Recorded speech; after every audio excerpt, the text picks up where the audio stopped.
Hello, class. This is your professor, Rachel Walker, with the final part of Chapter 29 about the World War II, just before the breakout. Now, in February 1936, the Second Neutrality Act, the U.S. government forbade loans to belligerents because we see the rise of the Axis powers, that is Germany, Italy, and imperialist Japan.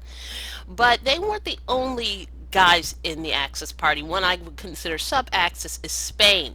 Now, in summer of 1936, the Civil War broke out in Spain. You see reactionary General Francisco Franco, note the blue here, he's backed by Hitler and Mussolini, and sought to overthrow the government and became a fascist dictator himself. What makes him different from the other two is he does not get involved in the war directly, although the famous painting Guernica by Pablo Picasso is based off of an attack on a Spanish city. It's what they call a Basque city. We'll talk more about that later. It called Guernica, which was attacked and supported by Nazi Germany. However, because Franco was smart, quote unquote, it did not get Spain directly involved in World War II. His dictatorship lasted until his death in 1974. Okay, as democracy and fascism clash, you see FDR have Congress extend an arms embargo to include civil wars, which means Spain. And in March of 1937, the polls showed about 94% of Americans thought the U.S. should stay out of foreign wars. Okay, you see this continued battle for passing a neutrality act to be involved but not involved at the same time, such as a third neutrality act which continues embargo on munitions and loans, forbids Americans to travel on belligerent ships, and gives president discretionary authority to place the sale of other goods to belligerents on a cash and carry basis. You see Japan resume conquest of China in July 1937, and the famous takeover of Czechoslovakia. You see Hitler seizing the rest of Czechoslovakia in March 1939, just past the Sudetenland area, which is this part. Okay, and FDR calls these methods short of war. And in spring of 1939, you see Hitler threatening Poland and Mussolini invading Albania.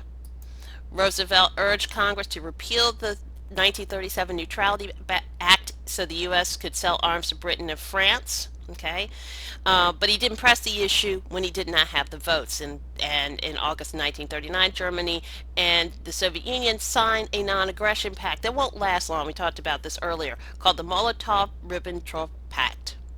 Here's a map showing the slow takeover of Nazi Germany into Czechoslovakia and what we know as Eastern Europe.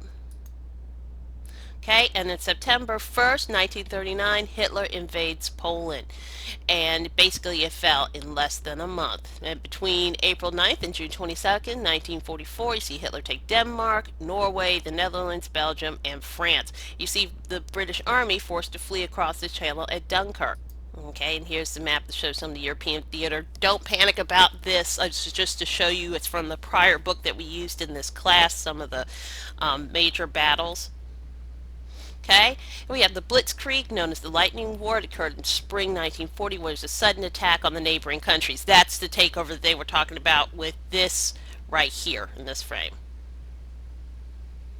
Okay, Dunkirk, page 821 in your books, May, June 1940. It was basically a scene of retreat by the British Army. What makes it unique is it took place in a very northern French city called Dunkirk, and they used several hundred naval as well as civilian vessels just to take the troops back across the English Channel in shifts over 3 days. The next time you see such an intense shift, I would argue, would be the Berlin airlift after World War II. Okay, here you see where Dunkirk is, this little dot right here in the small little seaside town. Okay, you continue to see FDR basically ratcheting up the war effort. You see FDR begin to commit funds for the development of the U.S. atomic weapon in the Manhattan Project. Okay, you also see Winston Churchill, this guy right here, replacing Neville Chamberlain, and asked FDR for 50 old American destroyers. Okay, what FDR does is he trades destroyers for 6 British bases in the Caribbean, while Britain also leases bases in Bermuda and Newfoundland, that's in Canada, to the U.S. Okay, You also see the first peacetime draft in U.S. history. Basically, 1.2 million draftees were summoned for 1 year of service with 800,000 reservists called to duty. You also see the beginning of the Axis powers, with Japan signing a mutual assistance pact with Germany and Italy, thus creating the official Axis powers, the Rome, Berlin, and Tokyo Axis. Okay, we see a third term for FDR. Okay, the first president to get a third term. Okay. And then we see the Lend-Lease Act, note the blueprint, permits the U.S. to lend or lease arms and other supplies to allies, signifying the increasing likelihood of American involvement in World War II. Okay, and last but not least, we talked about this in class, the four freedoms. The definition of the four freedoms is the essential social and political objectives described by Franklin Roosevelt in the State of the Union message of January 1941. And what those freedoms are is freedom of speech, freedom of religion, freedom from want, and freedom from fear of physical aggression. So basically, the first two are the rights to have, and the second two are protective rights. That's what I call them, protection from want in terms of wanting of food to survive, and freedom of fear of national or physical aggression, even though international aggression is really what's implied. And last but not least are these promotional pictures right here that were done by Norman Rockwell: freedom of speech, worship, freedom from fear, and freedom from want. And finally, that's it for the chapter 29. Sorry for it being so late.